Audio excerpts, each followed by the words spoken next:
So another foraged edible that I found on the foraging trip I went on in Prospect Park with the Wild Man Steve Brill tour group. And this time it's something that is actually only kind of edible. I've got elderberries. Now if you check those, look at these little guys. They are very, very tiny. These are very small little berries. But, and if you look at them, you see how some of them are like a little bit red, and there's some that are like a little bit green, and some are very dark purple or black. Well, like, look at that little green one there. That little green one will make you sick. And, yeah, the red ones are probably also not such a good idea. You need to wait until these turn completely black in order for them to be edible, otherwise, they cause, well, they're poisonous. They contain cyanide, like the stems and the leaves of this plant contain cyanide, and even the ripe ones, like when you're eating them raw, even the ripe ones can cause some people to throw up. I had a couple earlier, so no need to worry about me. It's not going to turn into that kind of video, but if you take a look at these little guys here, you see how small they are, and they don't have too much flavor. I'll try them right now.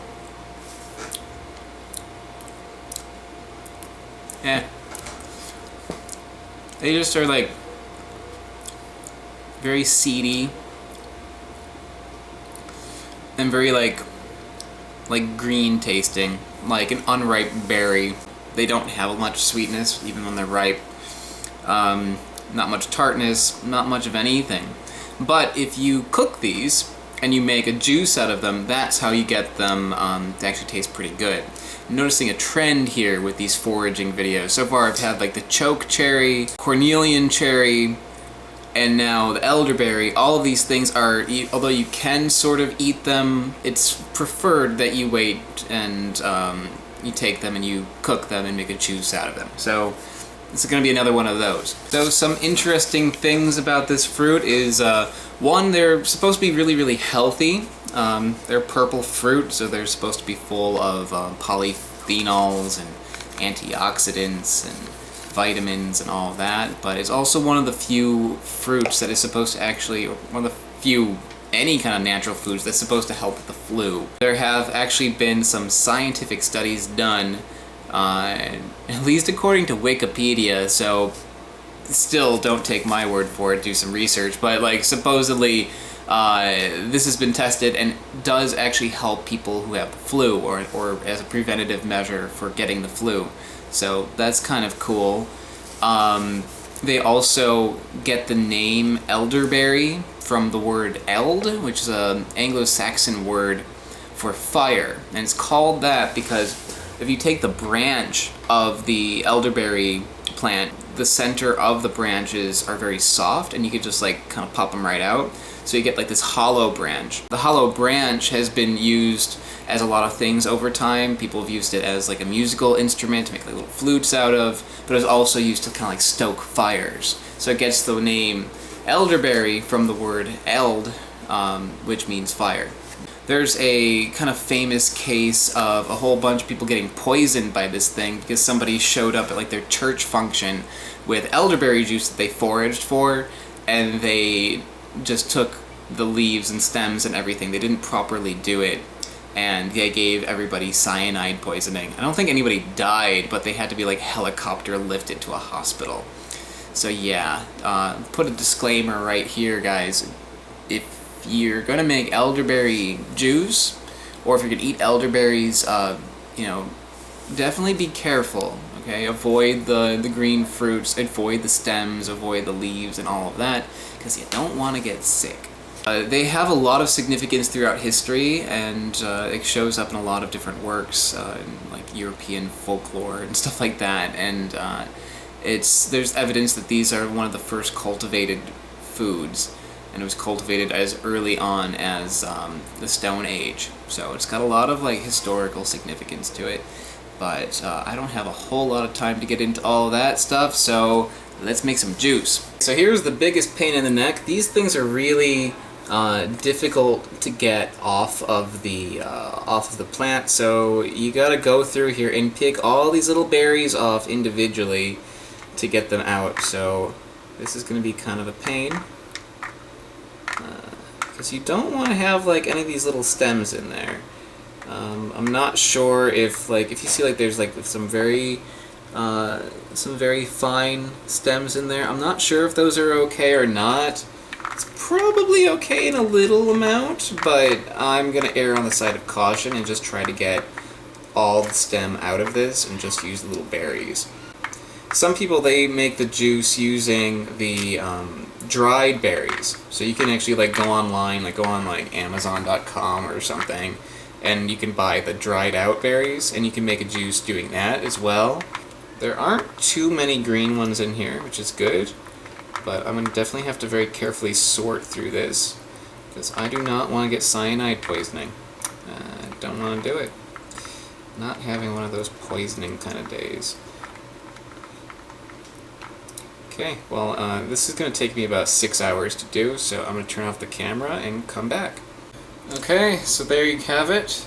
I removed all the berries, and I don't think there's a whole lot in there. It's probably like, it looks like a little bit more than half a cup, maybe 3/4 of a cup, not quite a cup. And I'm not done yet. If you look inside there, there's all these little green ones, and I gotta get rid of those guys. So I'll be back in another, let's say another like 4 hours. Now I'm just gonna give them a little rinse.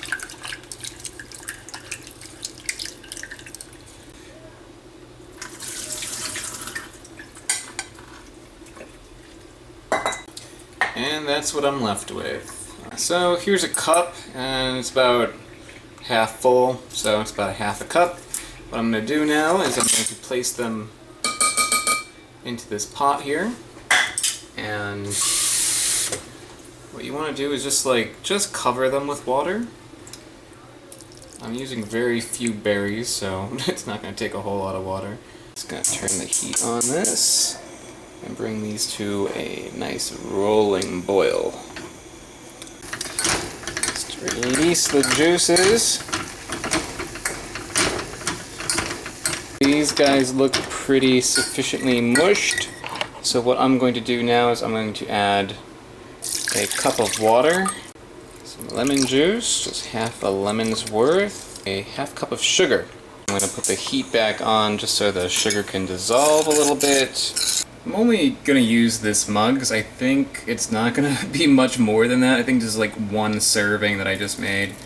So I'm just going to pour this straight in there.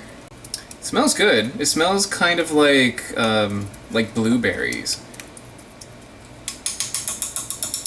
So I think this is going to be pretty tasty.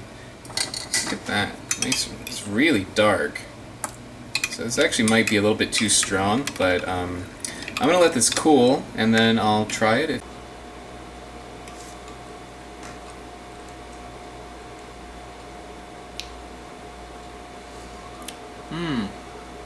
It's a little strong, but I kind of like strong flavors, so I'm gonna keep it as it is.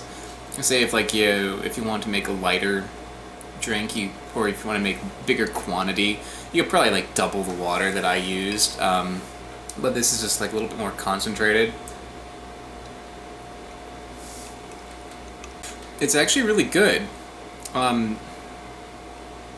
Such a completely different flavor than eating it fresh. Having it with the juice and like boiling it brings out like a flavor that you don't pick up hardly at all from eating the fresh berries. It reminds me of a little bit like blueberries and grape juice. Like if you were to take like, kind of like a berry like cocktail, like different berries like combined. I know that traditionally this fruit is used in a lot of savory dishes because like on its own it doesn't really have much of a sweetness or a tartness to it, and I can pick up kind of like a little bit of like a meaty kind of taste. I mean, I'm vegetarian, but like still, like I can see how this would be actually really good in a meat dish. reminds me a little bit of like other things that you'd use like that, like juniper berries or something like that. It's like it's got like a hardiness to it. Yeah, like a hardiness, like way that like a tomato would have like a hardiness to it. It doesn't taste like tomatoes, but I don't know, it just kind of like hits those kind of savory taste buds a little bit. It's really nice though. I'm glad I got to try this. If I find more elderberries, I certainly would pick them to do this again.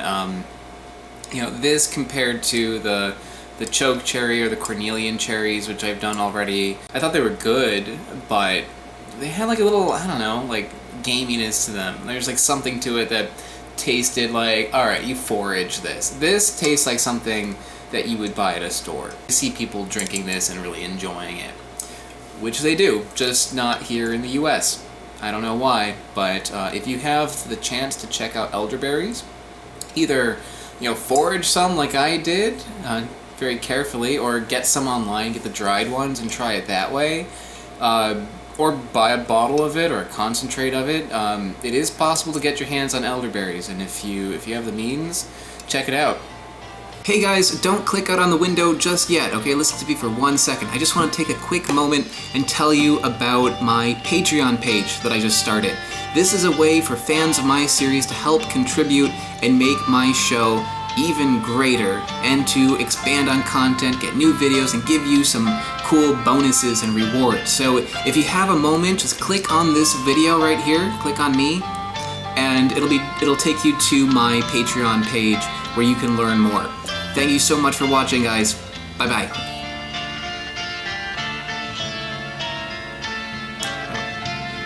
I made this video too long. Yeah, you can, if you don't want to go to the Patreon page, it's okay. You can also click on one of these fruit videos. There's one over here. You can go to the next episode, and you can go down over here to go to the last week's episode, and yeah. Oh yeah, subscribe. Subscribing is helpful, and like it's good. Liking it is good. And leave a comment if you want to leave a comment. You know, tell me what you think. If you liked it, you hated it. Yeah. Okay, that's it. Bye bye.